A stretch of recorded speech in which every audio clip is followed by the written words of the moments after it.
그리고 언어 전공이다 보니까 아무래도 동기분들 중에서 해외파가 많지 않을까 하고 걱정하시는 분들이 굉장히 많더라고요. 국내파가 혹시 가도 괜찮을까요? 설마 힌디어를 정말 인도인처럼 잘하는 친구가 있을까 해서 입학을 했는데 30명 중에 딱 2친구만 인도에서 살다 왔더라고요. 힌디어에 무지했던 저도 어렵지 않게 힌디어를 공부할 수 있었고, 그리고 또 교수님들도 완전 문자부터 처음부터 알려주시고, 또 인도에서 살다 온 친구한테 저도 약간 궁금한 거 물어보고 이런 식으로 해서 전혀 알지 못하는 분들도 쉽게 배우실 수 있을 것 같아요. 제가 학교에 입학해서 봤던 선후배 동기 모두 해외파가 없었어요. 몽골어의 실력은 이제 학과에 입학해서 내가 몽골어에 얼마나 관심이 있고 몽골학에 얼마나 관심이 있는지에 따라서 달라진다고 생각하기 때문에 해외파 걱정은 특수외국어학과에서는 하지 않으셔도 될 것 같습니다. 지금 말씀해주신 질문이 대학교 입학하기 전에 딱 고민했던 그런 질문을 딱 찝어주셨는데요. 근데 저는 해외에서 직접 살다가 정말 일본어랑 스페인어를 유창하게 입학부터 하실 수 있는 분은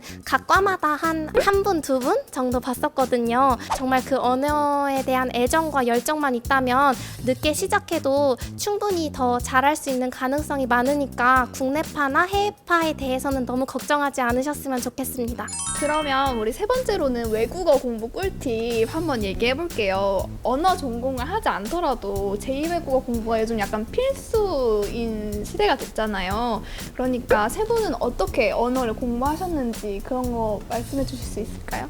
힌디어에는 성조가 없어요. 대신에 문법이 되게 어렵거든요. 한국어와 영어랑 가장 다른 특징을 꼽자면 명사에 성이 있다는 거예요. 여성과 남성. 의자는 꾸르시라고 하는데 여성 명사고, 우리가 마시는 물은 빠니라고 하는데 남성 명사예요. 그래서 단어가 여성 명사인지 남성 명사인지 알지 못하면 문법도 엉망이 되고 말할 때도 되게 약간 불편하고 어색한 그런 상황이 올 수 있어요. 제가 직접 한글이나 워드로 저만의 단어장을 만들어서 뭐 예를 들면 뜻을 써놓으면 제가 수기로는 힌디를 쓴다든지 힌디어가 써있으면 제가 수기로 뜻을 쓴다든지 이렇게 자체적으로 시험을 보는 방법을 택했어요. 그래서 그런 것들이 되게 도움이 많이 된 것 같아요. 저 같은 경우에는 다행히도 몽골어가 한국이랑 어순이 똑같다고 들었어요. 다른 언어보다는 비교적 쉽게 공부할 수 있었던 것 같고, 그래서 저는 이제 교수님이 만약에 가벼운이라는 단어를 알려주시면 저는 이제 복습할 때 무거운이라는 반대말을 항상 세트로 외우고 다녔어요. 이제 이게 쌓이다가 보면 학년이 올라갔을 때는 그만큼 자신의 어마무시한 실력이 되어 있을 거라고 생각합니다. 저는 항상 공부를 할 때 책을 펴고 오늘은 문법 어디 공부하지? 이렇게 생각하는 게 아니라 드라마나 영화를 보면서 오늘은 이걸로 공부해야겠다 하고 그런 콘텐츠들 중에서 골라서 많이 보는 편이에요. 그렇게 익히다 보면은 문장이 나왔을 때 그걸 다시 한번 발음을 해보고 여러 가지 작품 속에는 그 나라의 문화나 사회적인 모습들이 녹아있잖아요. 동시에 언어뿐만 아니라 그런 전반적인 부분들까지도 다 공부를 할 수 있는 것 같아요. 저희 영어 공부할 때도 넷플릭스로 뭐 미드 보거나 하잖아요. 그거랑 똑같이 이제 다른 뭐 특수 언어나 뭐 중국어, 일본어 공부하실 때도 영화랑 드라마 적극 활용하셨으면 좋겠습니다. 그러면 마지막으로 졸업 후에 진로 계획에 대해서 얘기해 볼게요. 정말 많이들 궁금해 해주셨는데요. 우리 세 분은 졸업 후에 어떤 일을 하고 싶으세요?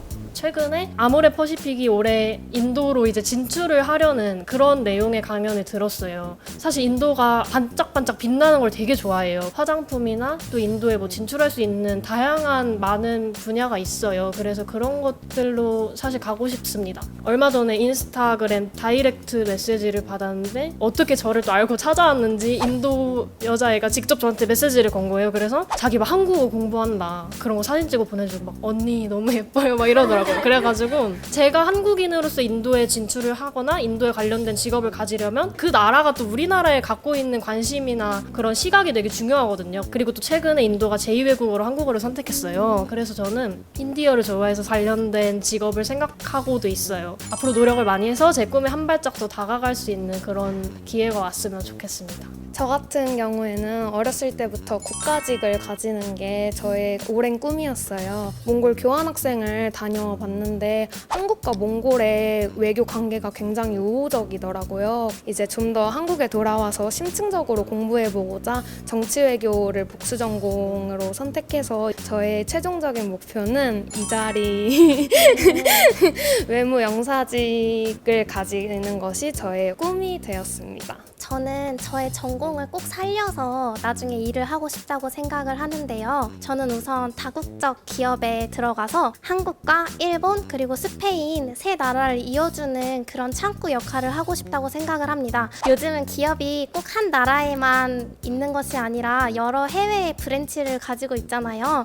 그래서 저는 그런 브랜치들 사이 간에 어떤 소통 역할을 원활히 하게 하는 그런 역할을 하고 싶다고 생각을 합니다. 세 분의 선배님들은 혹시 어느 분야로 진출하셨는지 혹시 알려주실 수 있을까요? 창업이나 대기업에 입사하신 분들도 계시고 좀 더 공부해보고자 대학원에 진학하시는 분들도 계셨고 몽골은 특수한 점이 대학교마다 한국어과가 있다고 보시면 되는데 대학원을 몽골로 가셔가지고 이제 한국어과 교수가 되기를 희망하시는 선배들도 지금 계신 걸로 알고 있어요. 그리고 지금 외교부 동북아 협력과에서 일하고 계시는 공부학번 김희경 사무관님, 저도 외교부에 입사해서 같은 동북아 협력과에서 일할 수 있는 날이 왔으면 좋겠습니다. 일본이나 스페인으로 아예 이주를 가셔서 그곳에 기업에 정착하셔서 활동을 하고 계신 분들도 계시고 또 이제 항공사나 통번역 쪽 일을 하면서 엔터테인먼트에 진출하고 계신 분들도 굉장히 많으세요. 창업을 하신다거나 아니면은 중간에 공부를 해보다가 어머니랑 잘 안 맞았을 경우에는 대학원을 조금 다른 쪽으로 진학을 해서 새로운 꿈을 찾아간다고 하시는 분들도 굉장히 많으시고요. 또 여러 가지 꿈을 펼칠 수 있는 기회가 많으니까 즐거운 대학 생활을 하셨으면 좋겠습니다.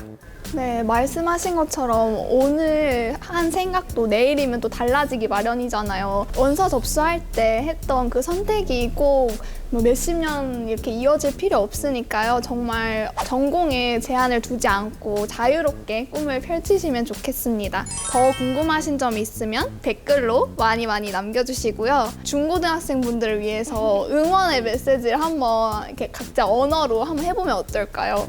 아니모 간바리마쇼. 암찔투씨 짜이호. 저희 외교부 서포터즈가 중고등학생 분들을 진심으로 응원하겠습니다. 하나, 둘, 셋. 화이팅!